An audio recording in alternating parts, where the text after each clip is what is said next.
Bien, vamos a pasar ahora a la parte fundamental y lo más importante para comprender acerca de lo que es la malaria. En este caso, como ya les iba mencionando, el principal vector va a ser el Anopheles pseudopunctipenis, que principalmente se va a encontrar en selva alta, ¿no?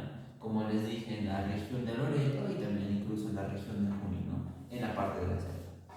Bien, vamos a tener también diferentes tipos de vectores, pero como les mencioné, esta es la principal. Está el Anopheles albimanus, Anopheles darwingi, Anopheles arbitarsis. Bueno, la característica principal que va a contar este vector es que va a tener un ángulo de 45 grados durante el reposo. ¿Qué quiere decir esto? A la hora de la inoculación. Entonces, otras características más importantes es que es hembra, hematófago y la probóscide es más claro. ¿Qué quiere decir con probóscide? La probóscide es tipo el aparato bucal o chupador de lo que es el Anopheles pseudopunctipenis. Bien, entonces hasta acá estamos claros, ¿no? Ahora vamos a pasar con los parásitos de la malaria. En este caso, yo lo puse acá algo muy importante. El cuadro clínico específico de la malaria es la fiebre intermitente. Ahora, vamos a tener 5 tipos de plasmodium, ¿no? En este caso del parásito de la malaria. Sin embargo, vamos a hablar solo 4 el día de hoy. En este caso, el Plasmodium vivax, que es el más común, va a tener una terciana benigna. ¿Qué quiere decir esto? Que cada 3 días al tercer día va a dar un proceso febril, pero como su mismo nombre es benigna.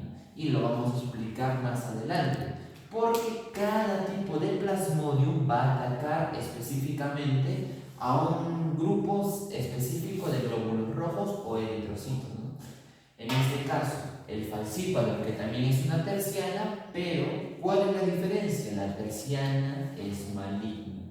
Entonces, es la más peligrosa de todas. Que al tercer día te va a dar una fiebre constante. ¿Qué quiere decir esto? La fiebre al tercer día va a disminuir, sin embargo, el proceso febril va a ser constante hasta que llegue al tercer día. Y lo vamos a ver a través de una gráfica. Ahora, el Plasmodium malaria, que va a ser una coartada. No olvidemos esto. Durante el proceso del estado febril va a ser que va a comenzar en un pico y va a pasar 4 días que se va a mantener y de nuevo se va a retirar. Y lo vamos a explicar, como les dije, en una gráfica. Y la Plasmodium ovale, que también es una terciana similar al Plasmodium vivax. Entonces, comprendido una vez esto, vamos a explicarlo. Y de repente se preguntarán, ¿pero qué ocurre al tercer día o al cuarto día y no al segundo ni al primer día? Vamos a ver el mecanismo por eso. Bueno, el mecanismo vamos a comenzar acá. Número 1. En este caso el vector va a contaminarte con, en este caso, el Plasmodium vivax, falciparum, malaria o cualquiera de ellos. Pero vamos a recordar que va a entrar con un nombre importante, el esporozoito. El esporozoito es el estado infectante de la malaria. Entonces, como es el estado infectante, el sitio predilecto, el sitio de mejor elección para el Plasmodium van a ser en primer lugar células hepáticas. Entonces, el esporozoito va a ingresar a la célula hepática y vamos a tener una célula hepática dañada. Ahora, vamos a formar un esquizonte por la acumulación de los esporozoitos. Recordemos que un esquizonte se denomina cuando ya tiene esporozoitos en gran cantidad o también se le llama merozoitos. No nos olvidemos eso. Eso quiere decir que este esquizonte ya presenta merozoitos o esporozoitos. No diferenciemos los términos, por favor, y tengamos en claro bien. Entonces, acá va a haber algo fundamental que quiero aclararles. Es que en este caso se pueden formar esquizontes para que haya una ruptura del esquizonte después, pero también puede haber otra fase que se denomina hipnozoito.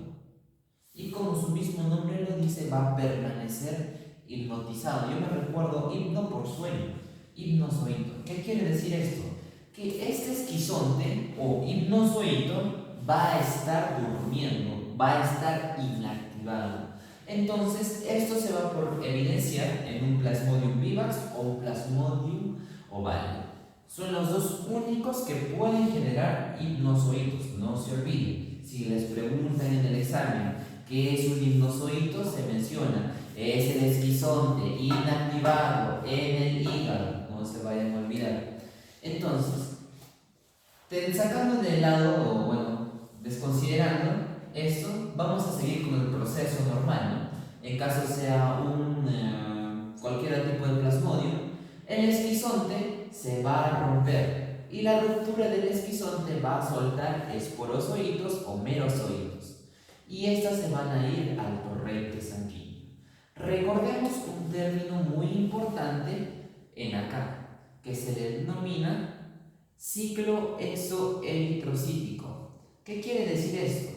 Que esto se va a llevar afuera del torrente sanguíneo o fuera de los glóbulos rojos. Recordemos que el primer lugar de lesión es el hígado, no se vayan a olvidar. Si en el examen les pregunta el estadio infectante donde se genera la reproducción asexual, ¿es en el hígado verdadero o falso? Falso. ¿Por qué? Porque ahorita les vamos a explicar que la reproducción asexual ocurre dentro del torrente sanguíneo. Pero recordemos esto, que les voy a explicar más adelante, pero recuerden y tomen nota, que los gametocitos, es decir, la reproducción asexual no va a estar dentro del glóbulo rojo, sino que ya va a estar fuera o periférica a esta, ¿no? Eso no se vayan a confundir. Bueno, entonces, como hemos pasado acá, el glóbulo rojo se va a infectar por los esporozoitos o merozoitos. Este merozoito va a causar un estado de que se va a ir infectando, formando los trofozoitos maduros. ¿Cómo reconocemos la clínica a través de un examen microscópico o un examen diagnóstico más ideal para ver la malaria, o en este caso a nivel del parásito, el plasmodium? Vamos a evidenciar el trofozoito en forma de anillo. No se vayan a olvidar eso. La principal manifestación clínica por la que nosotros podemos diferenciar de otros tipos de enfermedades metaxémicas es gracias al examen diagnóstico de la gota gruesa mirando trofozoitos en anillo. Pero también existe otra forma de evidenciar, que lo vamos a explicar en el proceso de los gametocitos. Bien, se formó un trofozoito maduro.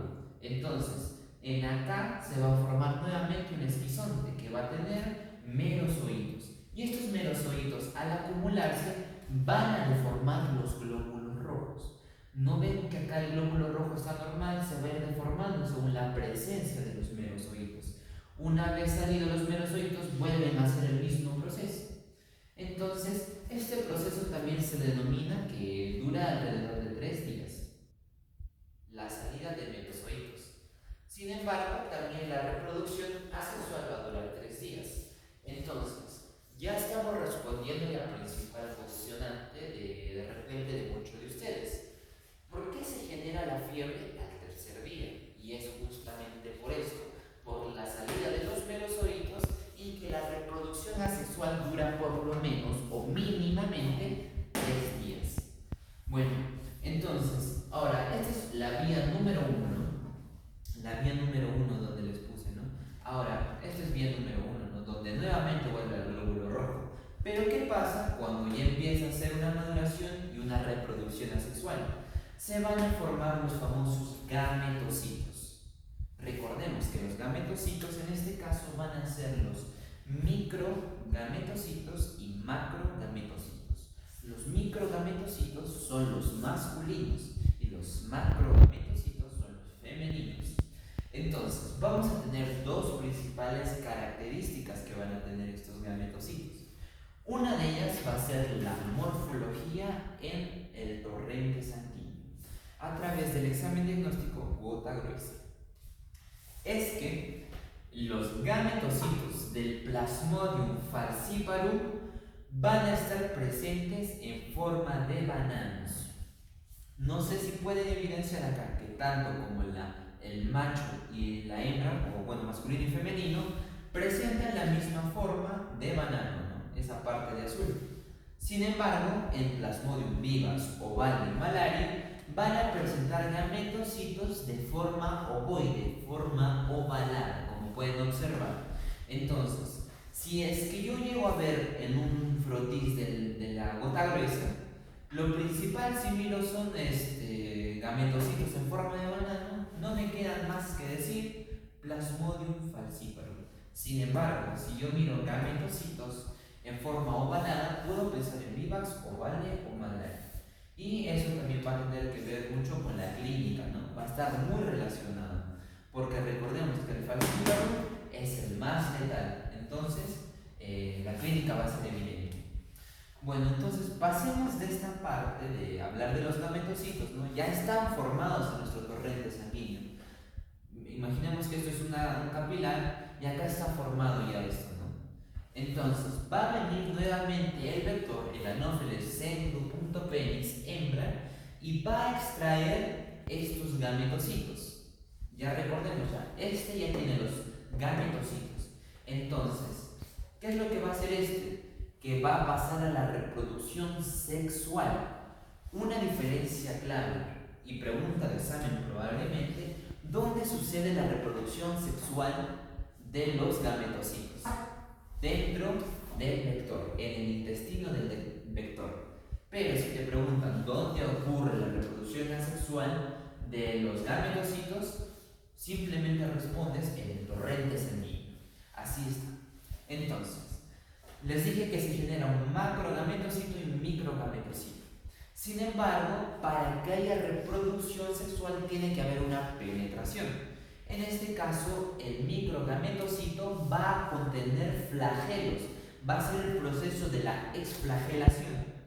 Pero recordemos que en este caso la malaria, y específicamente el parásito de la malaria, ¿por qué se caracterizaba el Plasmodium? Porque era apicomplexa, no tenía órgano locomotor. Sin embargo, esta va a ser la excepción. Este es el único momento donde va a presentar ligero movimiento gracias a la exflagelación, y va a ser causada en el microgametocito. ¿Qué quiere decir? Que este va a ser el masculino y el macrogametocito va a ser el femenino. Entonces es lógico que haya una penetración de masculino a femenino, no se vayan a olvidar. El único proceso donde existe movimiento del Plasmodium es la exflagelación, ya que recordemos que el parásito es apicomplejo. Entonces, una vez que ya haya penetrado, se va a formar esta estructura que observamos en aquí y va a formar el famoso oquineto. En este caso, el oquineto va a evolucionar y se va a convertir en un oquiste. Recordemos, todo está sucediendo dentro del vector.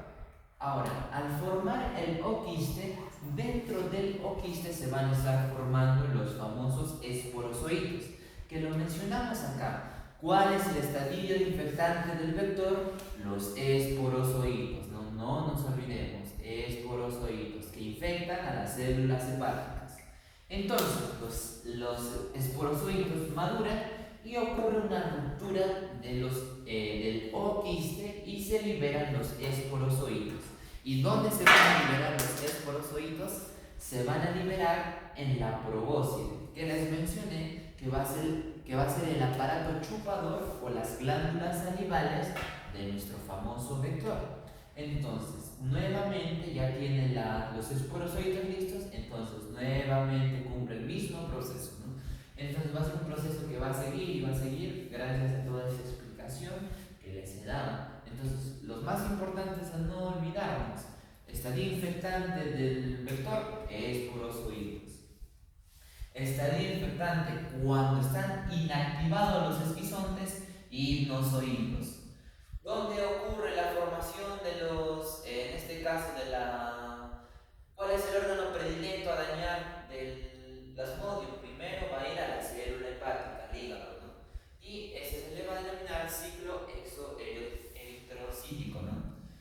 Y el otro ciclo que va a ocurrir en el torrente sanguíneo, que también va a ocurrir la reproducción asexual, va a ser en el estado eritrocítico, ¿no? Entonces, no olvidemos esto. Y la reproducción sexual se puede denominar en el ciclo esporogónico, que es la generación de los esporozoitos, o también se le puede denominar que la reproducción sexual ocurre dentro del, en este caso, del vector, ¿no? Entonces, si nos preguntan, de repente no nos ponen que está dentro del vector, como alternativa no nos ponen que está dentro del vector. Sin embargo, nos dice que ocurre en el ciclo esporogónico. ¿Cuál marcaríamos? Ciclo esporogónico, porque es lo mismo que decir que está ocurriendo dentro del vector, porque la síntesis o la génesis de los esporozoitos, ¿dónde ocurre?